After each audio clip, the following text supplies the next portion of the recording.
already have the new Serengeti Boys in place, so we will now be in for the Afcon this year, and we will also be there for 2019. It's fantastic. Our target for Gabon, for me and the player, the target is very simple. We're looking for the World Cup.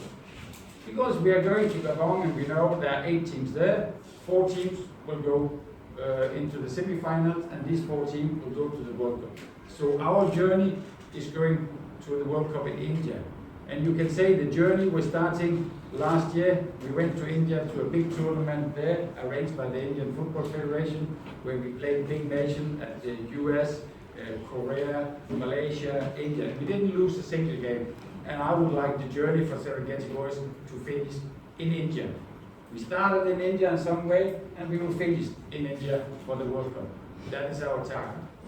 And we have to remember that the African continent for the under-17 are very strong.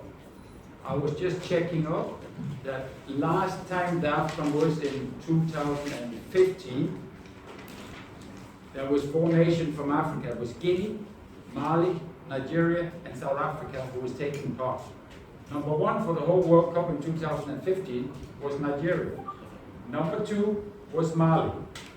So you see, out of the 4 teams, the 2 of them are number 1 and number 2 in the World Cup last time. So we know that we can do something, but if we can go from Gabon to win the African Championship, and we can go to India, then we will be a strong team there. Of course, we know we are facing a tough group. We are in the group with Mali and Niger and Angola. And if you look at the FIFA ranking, to give you a kind of a picture, of course, the FIFA ranking is the same. You will see that Mali is number 64. And they were number 2 for the last under-17 World Cup in 2015. Niger is number 127 on the FIFA ranking, and Angola is number 144, and Tanzania is the 156. And end of the day, we have to get 2 of these teams behind us, because we have to be number 1 and 2. Maybe you think, is that possible? I believe in it. I have a strong belief in it, especially if our preparation is going to be good. And I've already talked with Malinzi, and he already asked me to prepare a program so we can go 1 month outside the country to prepare ourselves. We're going to play some international friendlies. And I also think you can see we have been ahead of the situation. Because for a few weeks ago, we had the RTL Rising Star, where we have selected the 40 best players, and we were selecting about 18 players from that. These 18 players, last week we was bringing in the camp together with the Serengeti Boys. And now we have reduced the new, you call the Serengeti Boys with the RTL players in, now we have reduced that to 30 players. So at the moment, the Serengeti Boys are 30 players. And I can tell you that the Serengeti Boys players, they were looking at the new players and looking, hey, you want to take my position? You are not going to take my position. I'm going to fight.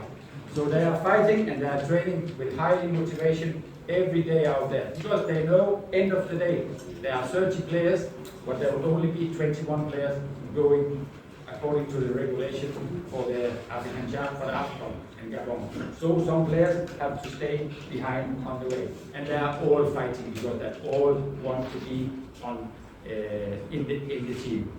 So I look forward to continue the journey with the Serengeti Boys, because I always say success is a journey, it's not a destination. So we are going out and doing our training at the moment. We do in the morning, we do in the afternoon, we continue to do our training, and with the support, hopefully not only from TFF, but that also support from outside, make it possible to go for camp in different places of the world and play a lot of international friendly. Then I will guarantee you, the Serengeti Boys, they are ready for the fight in Gabon. Asante sana.